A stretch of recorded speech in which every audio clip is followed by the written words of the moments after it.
Hello, midshipmen. Hello.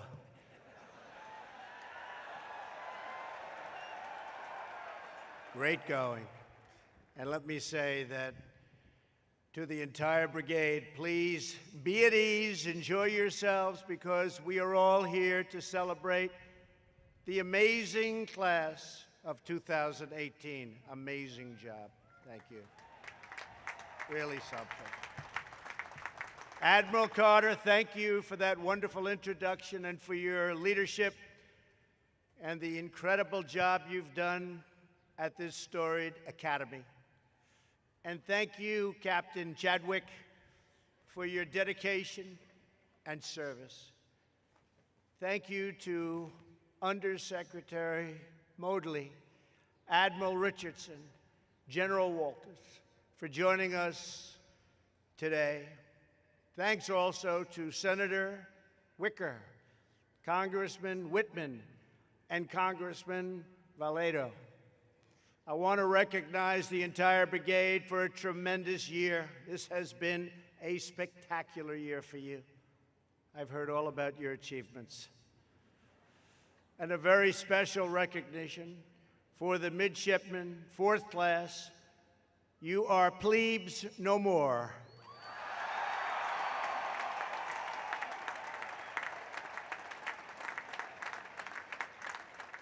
To all of the distinguished faculty and staff, to the local sponsor families, and most importantly, to the parents and grandparents and family members who have helped our graduates reach this joyous hour.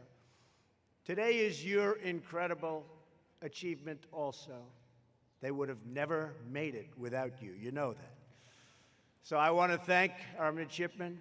I want to thank your families. And thank you. America thanks you more than anybody. You have done a spectacular job. Thank you very much.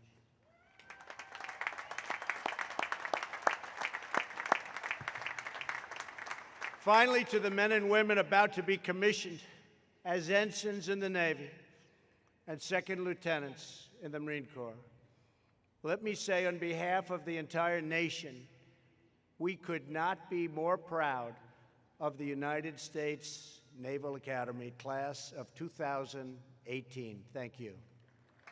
Great job. Congratulations to you all. 4 years ago, each of you made the most important decision of your lives. You chose the path of hard work, sweat, and sacrifice. You chose the life of honor, courage, and commitment. You chose to serve the nation and defend our great American flag. You chose the Navy, blue and gold. From the first moments of induction day through a grueling 6 weeks of plebe summer, you endured and you persevered. And then the rest of the brigade returned and the real test began. You developed morally, mentally, and physically. You poured yourselves into military tactics, seamanship, navigation, ethics, and engineering. And when hard work wasn't enough, like generations before you, you gathered your pennies and sought favor from the all-powerful Tecumseh.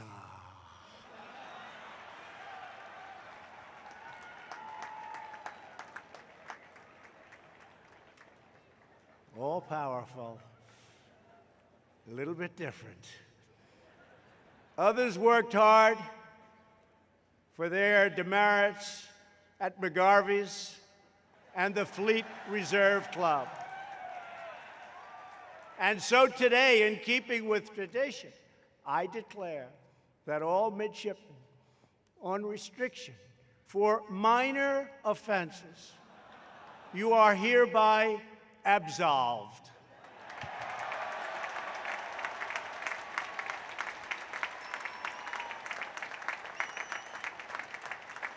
That sounds like a lot of people. The Admiral will define exactly what that means. So, Admiral, please go easy, please. Okay, please go easy. It's a great group of people here, Admiral. I'm told that this class led Navy athletics to the highest win percentage in your 172-year history. Think of that. That includes taking the Army-Navy Star Series for the 4th straight year, a remarkable achievement in sport and athletics. Remarkable. And because you care about every contest against Army, for the record, this year, Navy beat Army 19 times. And I will not mention, I promised, who won the football game. I will not mention it. I won't mention it. Refuse to say it. But that is a great achievement. And let me take a guess. You're still not tired of winning. Winning is such a great feeling. Isn't it a great feeling? Winning. A great feeling. Nothing like winning. Gotta win. In every endeavor, the class of 2018 has shown its mettle and it's proved its might. You have earned your place in that ancient league of sailors and shipmates, captains and commanders, warriors and mariners and Marines. You crave adventure. Hello, folks back there. You chase discovery, and you never flinch in the eye of a raging storm. America is in your heart. The ocean is in your soul. The salt water runs through your veins. You live your life according to the final law of the Navy. The word impossible does not exist because Navy never quits.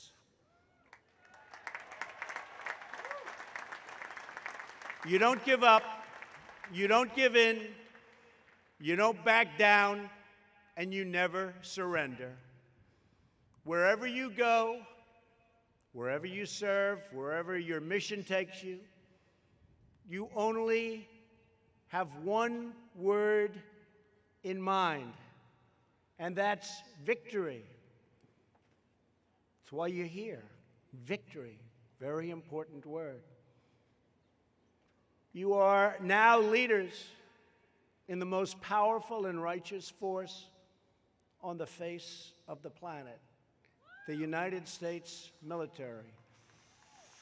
And we are respected again, I can tell you that. We are respected again.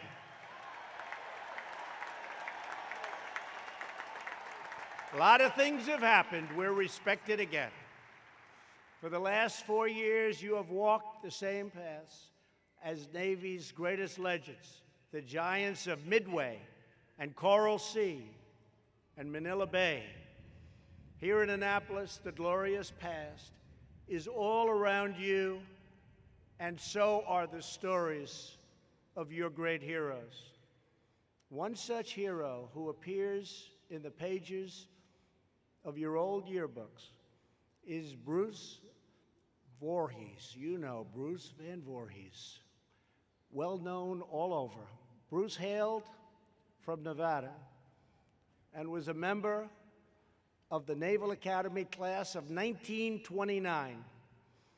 Beneath his picture in the 1929 lucky bag, Bruce's classmates wrote that he spent most of his time teaching the city slickers from the East the correct pronunciation of Nevada. And I had to learn that too to win the state.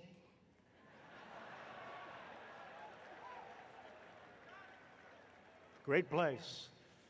He saw studying as an unnecessary evil, and they remembered in 3 cruises and 4 years in Blue Surge, brass buttons, he left a trail of broken hearts extended the full length of both coasts and radiating for miles around Crabtown. In other words, he was just like you in many ways. Just like you, not a lot of difference.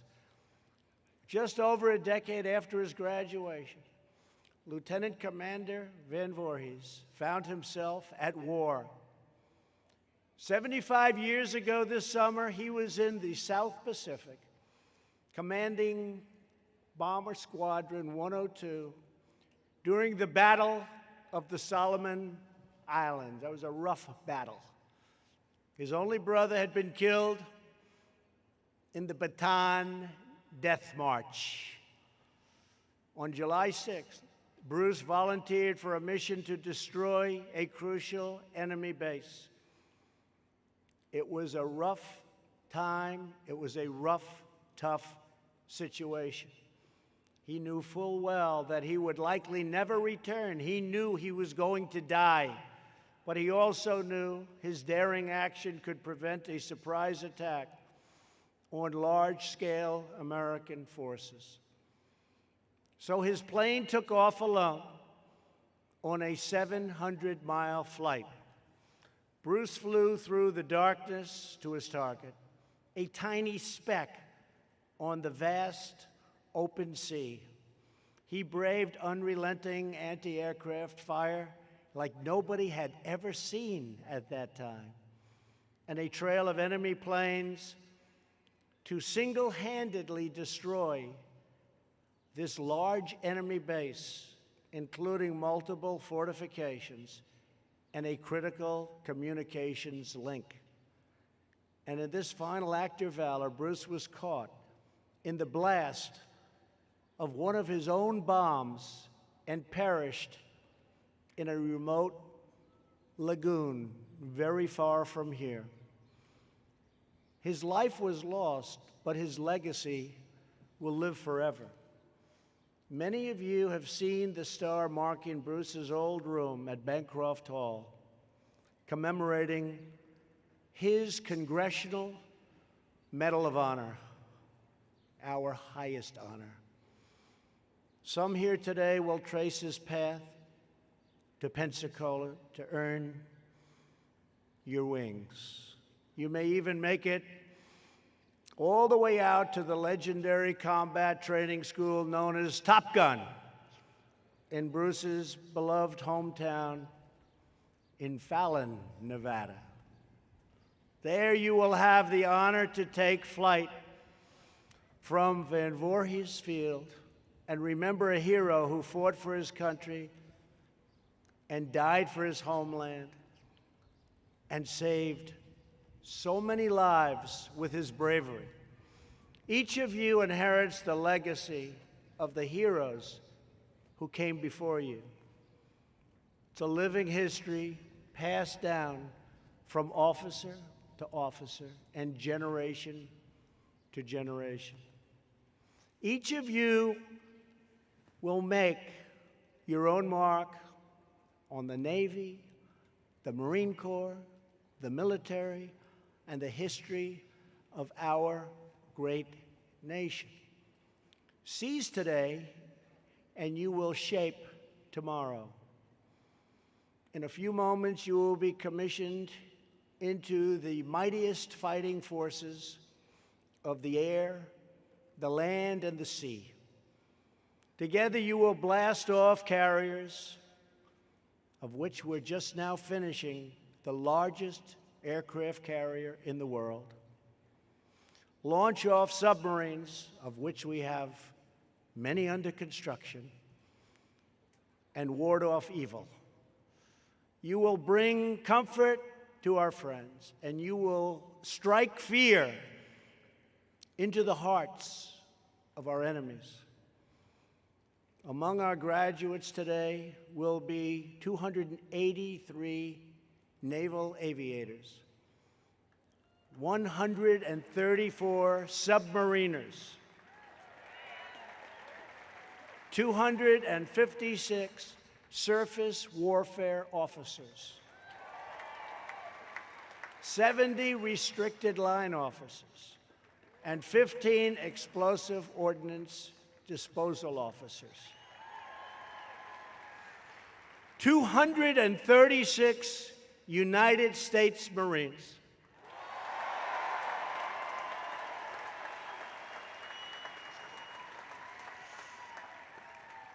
And 35 very tough, very well-conditioned Navy SEALs.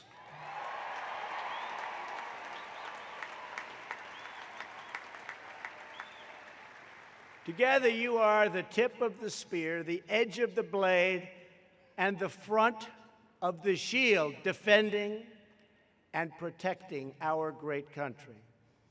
You know, there is no mission our pilots can't handle. There is no hill our Marines can't take. And there is no stronghold the SEALs can't breach. There is no sea the Navy can't brave, and there is no storm the American sailor can't conquer, because you know that together there is nothing Americans can't do, absolutely nothing.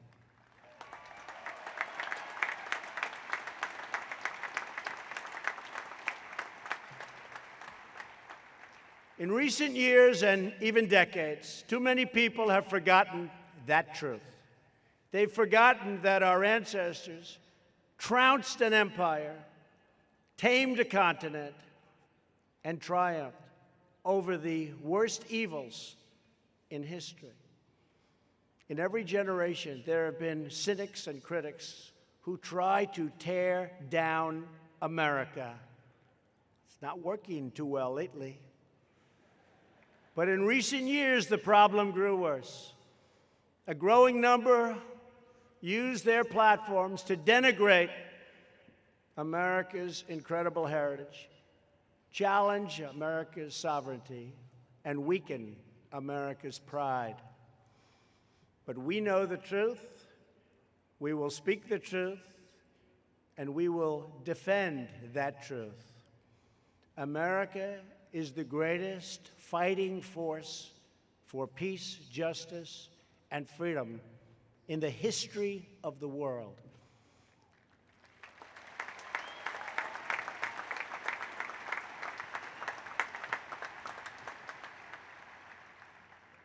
And in case you haven't noticed, we have become a lot stronger lately. A lot. We are not going to apologize for America. We are going to stand up for America. No more apologies. We are going to stand up for our citizens. We are going to stand up for our values. And we are going to stand up for our men and women in uniform.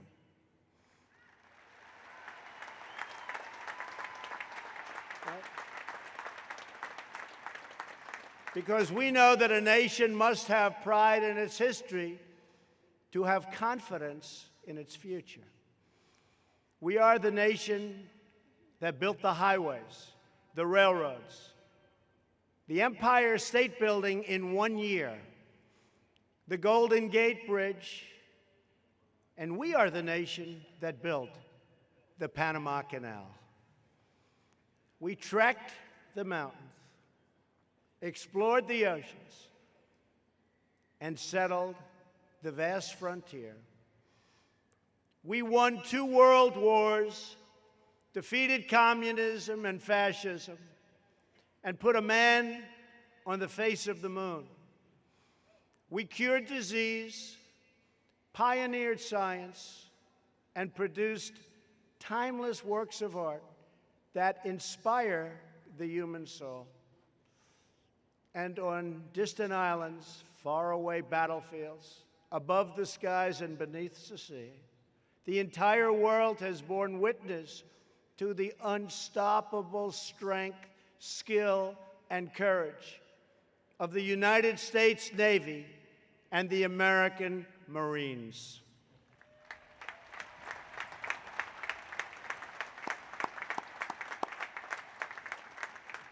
Each of you enters service at a truly exciting time for our country. For we are witnessing the great reawakening of the American spirit and of American might. We have rediscovered our identity, regained our stride, and we're proud again. Prosperity is booming at home. Our economy is the strongest it's ever been. And our country has regained the respect that we used to have long ago abroad. Yes, they're respecting us again. Yes, America is back.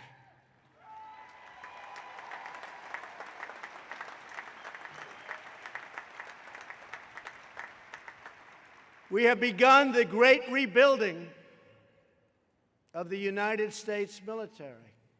We have ended the disastrous defense sequester. No money for the military. Those days are over.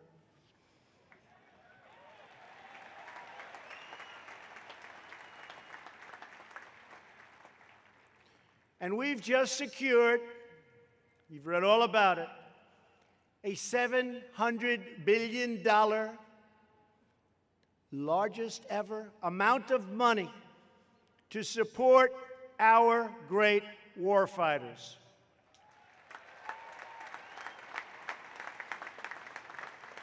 And I might add that next year, the $700 billion, not million, they're liking the sound of million, but billion's better. The $700 billion goes to $716 billion, and we are going to be stronger than ever before. We will have the strongest military that we've ever had, and it won't even be close. And when did we need it more than now?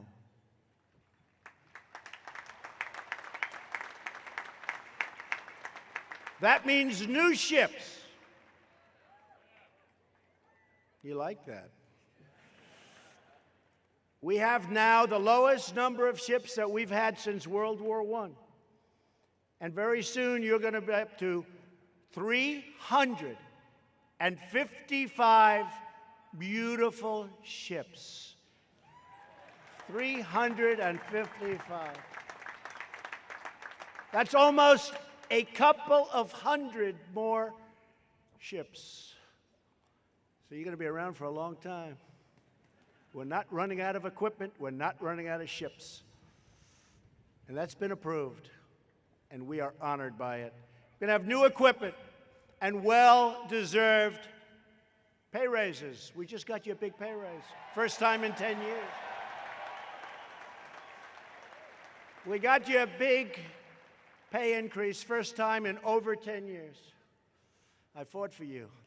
That was the hardest one to get, but you never had a chance of losing. I represented you well. I represented you well. And this week we passed the new landmark legislation to give more choice and better care to our great veterans. We're going to take care of our veterans. We're doing a great job with it. We are taking care, finally, after decades, we're taking care of our veterans. We passed VA accountability. Everybody said it couldn't be done. That's if you don't do a good job, you couldn't get fired. Now you don't do a good job, you don't take care of our vets, they look at you right in the eye and they say, Jim, you're fired. Out. Out. You're fired. Get them out of there. They all said you couldn't get that. They tried to get it for 35 years. We just say, get him out of here. He doesn't take care of our vets.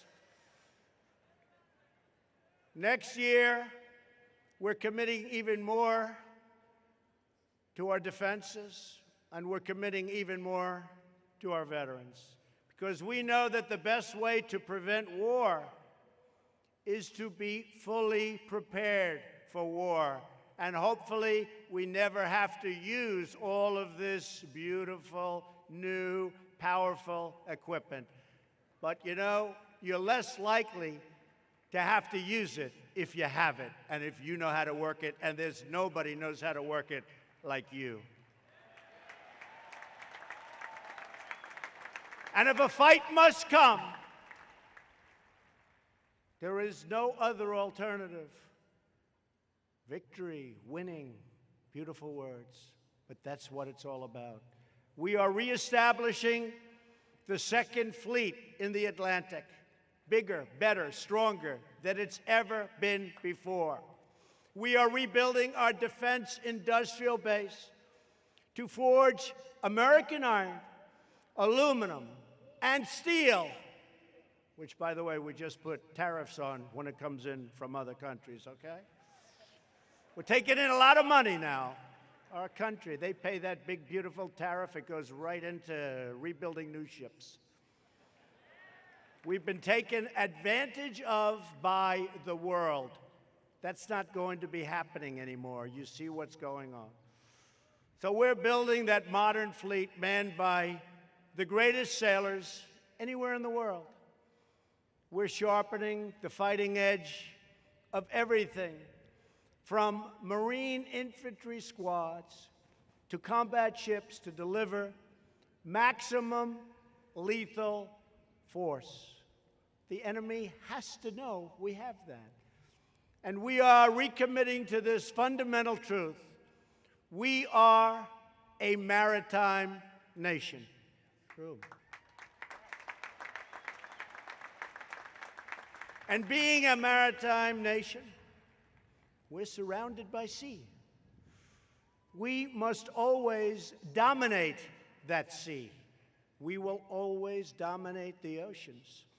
We are showing what we can achieve when natural American confidence is backed by unrivaled American power and unquestioned American resolve.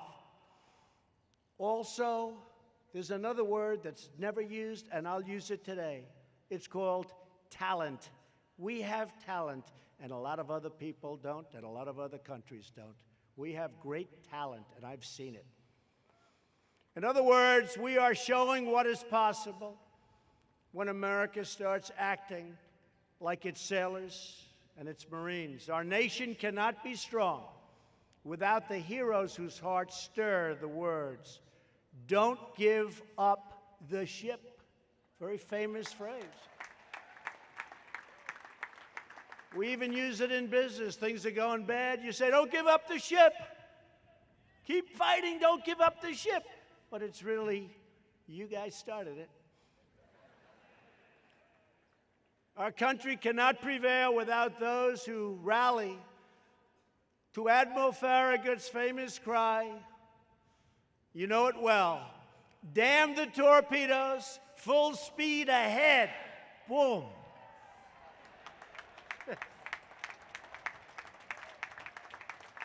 Damn the torpedoes, full speed ahead. You hail from every background, and you come from every walk of life. But each of you is formed by the same defining choice to answer the call.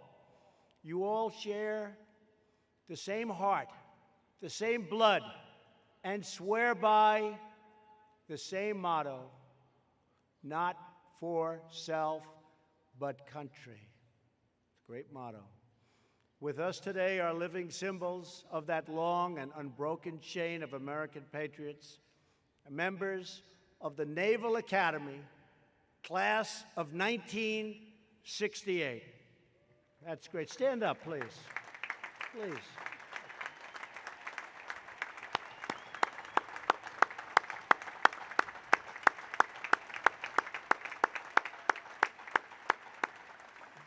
Exactly 50 years ago, they were in your shoes. They embarked into service, and they made America very proud. To everyone in the class of '68, we thank you and we salute you.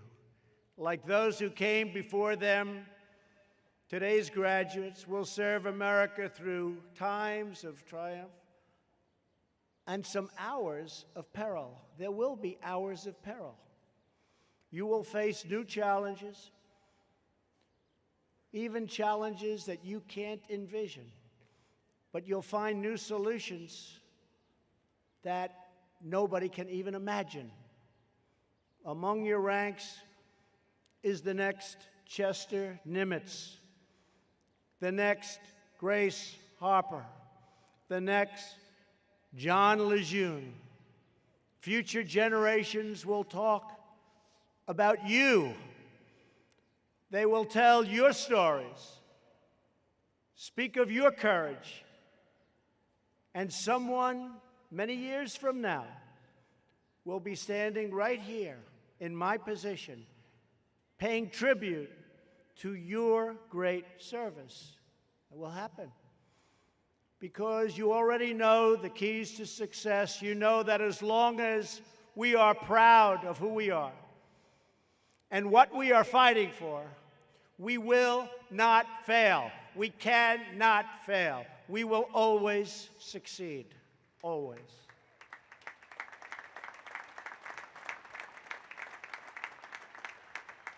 As long as we are united with the same mission, the same purpose, the same patriotic heart, we will win.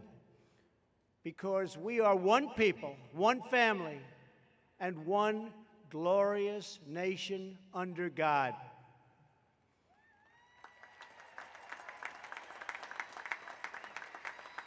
Together we struggle, together we strive, together we pray, and together we triumph. As citizens, as patriots, as Americans, we stand on the shoulders of heroes who gave their sweat, their blood, their tears, and their very lives for this great country of ours. This is our heritage. This is our home. And this is our pledge. We are all in for America like never before. We are all in for our great country.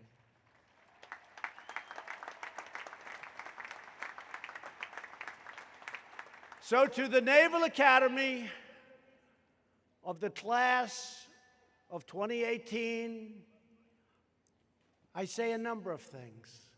Number one, I say that I was given an option. I could make this commencement address, which is a great honor for me, and immediately leave and wave goodbye.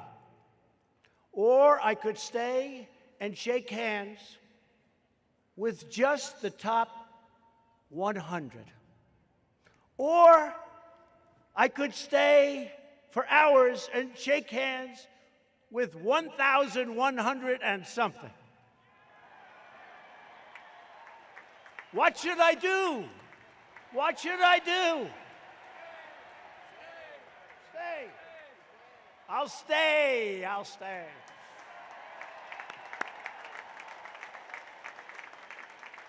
I'll stay.